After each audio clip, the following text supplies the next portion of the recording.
Follow करने वाले, जो इस मुल्क के कानून पर अमल करने वाले, उन तमाम लोगों का ये हक बनता है कि वो जाकर के मालूम करें। और बिलखुसूस मैं ये टैग देता हूँ आज उन तमाम मीडिया वालों का जो यहाँ आकर ऐसे सवालात करते हैं जिससे हमारा नौजवान तबका जो बेचारा भड़क जाता है, गुस्से में कोई जवाब दे देता है। लेकिन हम अल्हम्दुलिल्लाह इतने समझदार हैं, हम आपके सवाल का जवाब बहुत अच्छी तरीके से देना जानते हैं।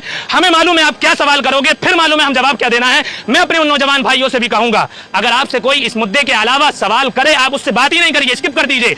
मैं तो उन तमाम मीडिया वालों को टैग देता हूं, जिस तरीके से तुम यहां आकर के ये कह रहे हो, आपको क्या लग रहा है सरकार इस्तीफा देगी या नहीं देगी? आप अपने इस मीडिया के पूरे एजेंडे को वहां भी लेकर जाइए, धर्मेंद्र प्रधान जी के पास भी जाइए और उनसे पूछिए कि सर वहां भूख हड़ताल पर हमने अपनी आंखों से बच्चों को तड़पते हुए देखा है, बच्चों को भूख हड़ताल में 15-15 दिन हो गए, अभी हमने दीपक को अपनी आंखों से देखा है, उसको ले जाया जा रहा है भूख की बुनियाद पर। सर हम देख कर आए, आप इस्तीफा क्यों नहीं दे रहे? ये सवाल मीडिया वालों को भी करना चाहिए। लेकिन अफसोस है इस मुल्क की मीडिया पर कि जो चीज हक होती है उसको इस मुल्क की मीडिया नहीं दिखाती है और ना वो सवाल करती है जिस सवाल में मीडिया का फायदा होता है। मैं आप तमाम लोगों को नहीं कह रहा जो इस लाइन में होंगे, जो इस फील्ड में होंगे, उनको बुरा लगेगा, मैं साफ कह रहा हूं, इसलिए कि जो हमारे मीडिया वाले भाई जो इस मुल्क में मीडिया का काम कर रहे हैं वो हक बात को नहीं दिखाते, वो दूसरी बातों को जिससे नफरत फैले, देश का माहौल खराब हो, देश के अंदर एक बाबरता फैल जाए, हिंदू मुस्लिम आपस में भड़क जाए, लड़ जाए, बस ऐसी मीडिया ऐसे सवालात करती है जो यहां सवाल होना चाहिए। भाई आप ये बताइए,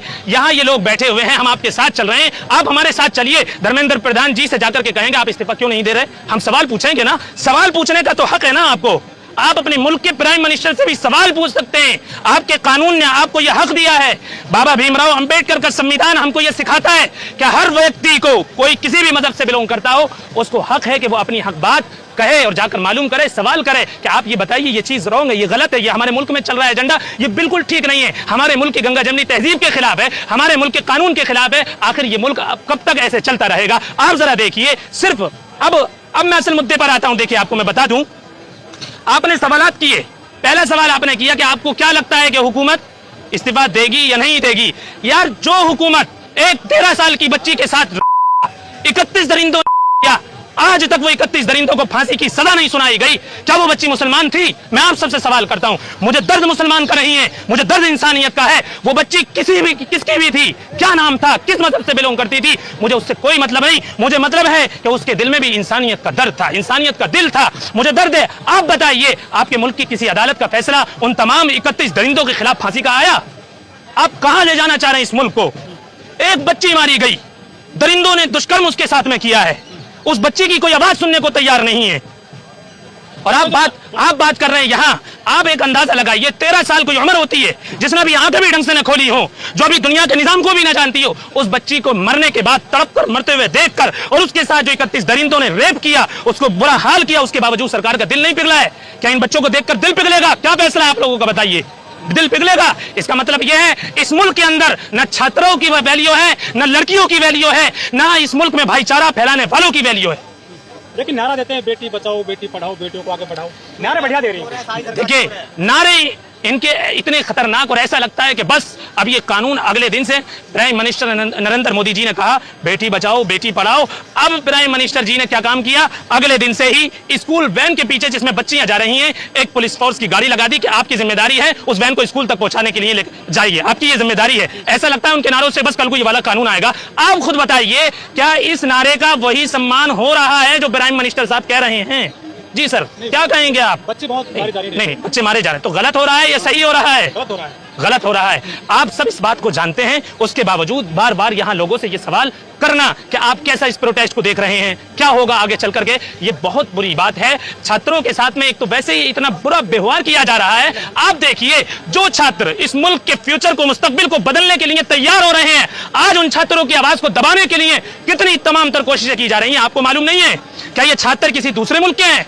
बताइए, आप मुझे बताइए, क्या एक भी स्टूडेंट जो यहाँ पर मौजूद है, क्या वो किसी दूसरे मुल्क से बिलोंग करता है? क्या उसकी माँ किसी दूसरे मुल्क से बिलोंग करती है? बल्कि उसकी माँ ने भी अपनी कोख से उसको यहाँ जना है, उसके दादा भी यहीं के रहे, उसके परदादा भी यहीं के रहे, उसके बावजूद छात्रों को इंसाफ न मिलना, यह सरासर इस बात की अलामत है कि हम चाहे कुछ भी करते रहे, हुकूमत को फर्क पड़ने वाला नहीं है। लेकिन हम ये कहते हैं तमाम छात्रों से, तमाम उन लोगों से जो अपने आप को तालीम के मैदान में आगे बढ़ाना चाहते हैं, कि वो इस प्रोटेस्ट का हिस्सा बने और पीसफुली तरीके से, मोहब्बत के साथ नफरत को दूर रख करके लोगों को एक अच्छा पैगाम और मैसेज देकर के बताएं कि हम अपने इस मुल्क में तालीम का एक ऐसा मैदान और ऐसा फील्ड पैदा करेंगे, तैयार करेंगे कि जो अब चल रहा है कि आए दिन पेपर लीक हो जाता है, बच्चे रातों रात मेहनत करते हैं, उनकी माएं रातों को उठ करके दुआएं करती हैं, उनका बूढ़ा बाप एक रक्शे में सुबह सुबह जाकर रक्शे से मेहनत करके अपने बच्चे को नीट की तैयारी कराता है। और जो लोग आज कुर्सियों पर बैठे हुए हैं, जो लोग आज हमारे वोट देने की बुनियाद पर आज हुकूमत पर बैठे हुए हैं,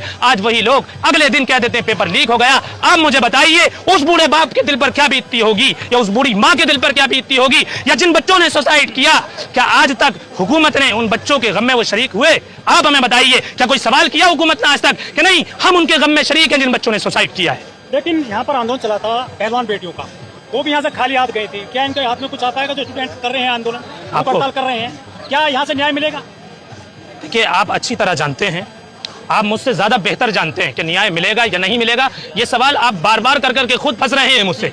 मैं पहले ही कह चुका हूं, आप देखिए मैं आपसे पहले ही कह चुका हूं, आपको मुझसे ज्यादा मालूम है, मुझसे पहले आपने रोटी खाई, आप मुझसे पहले दुनिया में आए हैं, आप मुझसे ज्यादा तजुर्बेकार हैं, और आप फिर बार बार वही क्वेश्चन कर रहे हैं कि न्याय मिलेगा। आपको नहीं पता मिलेगा या नहीं मिलेगा। आपका जहन, आपकी सोच, आपका दिमाग, आपका दिल क्या कहता है, न्याय मिलेगा या नहीं मिलेगा? इतने बड़े साइंटिस्ट को भूख हड़ताल पर बैठाकर, या इन बच्चियों को भूख हड़ताल पर बैठाकर न्याय मिलेगा या नहीं मिलेगा, या मिलना चाहिए नहीं मिलना चाहिए, फैसला आप खुद करें। आज के जज आप हैं, मैं नहीं। तो मिलना चाहिए, लेकिन देगी क्या सरकार? का स्वास्थ्य खराब हो रहा है तो क्या करना चाहिए अब उनको? तमाम लोग अपील कर रहे हैं कि उनको हड़ताल तोड़ देनी चाहिए। सरकार बहरी गुंजियां सुनती नहीं है। सरकार बहरी है?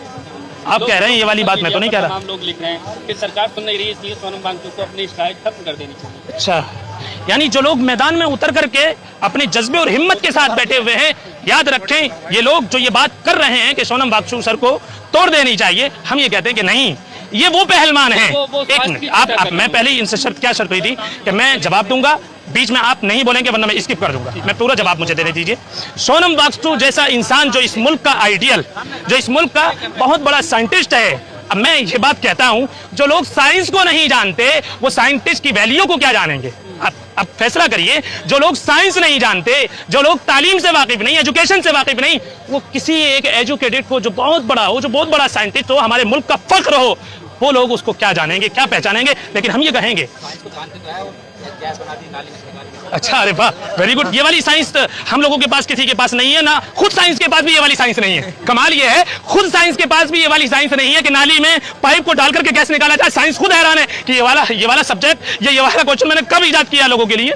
साइंस खुद परेशान है। चाय बनाए हैं, ये तो आपको पता होगा भाई, मुझे तो नहीं पता, मैंने नहीं देखा उनको चाय बनाते हुए, क्योंकि मेरी जो एज है भाई। गोयल माने हुए पर्यावरणविद थे, वो देखिए, बैठे बैठे जान देती, लेकिन कोई सरकार का नुमाइंदा नहीं गया वो। अच्छा, तो आप क्या कहना चाह रहे हैं इससे? हम ये कहना चाह रहे हैं, उनसे सीख लेनी चाहिए, किसानों से सीख लेनी चाहिए। क्या पहलवान बेटों से सीख लेंगे, ये कहना चाह रहे हैं। शायद कि हम लोग अभी तक इसी धोखे में थे कि जो हमारे किसान भाइयों के साथ हुआ, जो हमारी उन पहलवान बेटियों के साथ हुआ, बच्चियों के साथ हुआ, वही इनके साथ होगा। ये भी एक दिन चले जाएंगे, समझे? उसमें हम ये कहते हैं सबसे बड़ी कमी जनता की रही। किसान आंदोलन में भी अगर ऐसे ही जनता साथ देती जैसे आज इस प्रोटेस्ट में जनता साथ दे रही है, हम ये कहते हैं किसानों को इंसाफ मिलता।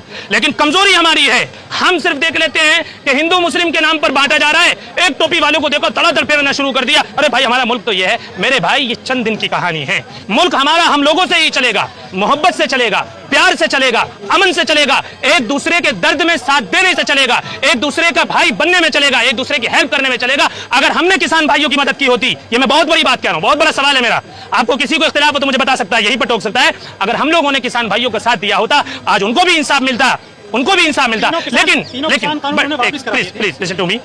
लेकिन हम ये कहते हैं, अब हम इंशाअल्लाह, हम जितने भी छात्र हैं और इस मुल्क के जितने भी स्टूडेंट्स हैं, वो समझ चुके हैं कि हम हार मानने वाले नहीं हैं।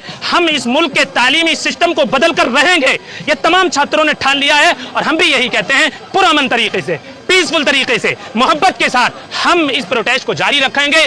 कब तक? जब तक के इस मुल्क के निज़ाम तालीम में चेंजिंग नहीं आ जाए और धर्मेंद्र प्रधान जी इस्तीफा नहीं दे दें। हम उस वक्त से क्या पैगाम देना चाहेंगे? किससे भाई? प्रधानमंत्री जी को क्या? कौन से प्रधानमंत्री जी को? नरेंद्र मोदी जी को। अच्छा, तो आप क्या पैगाम देना चाहेंगे भाई?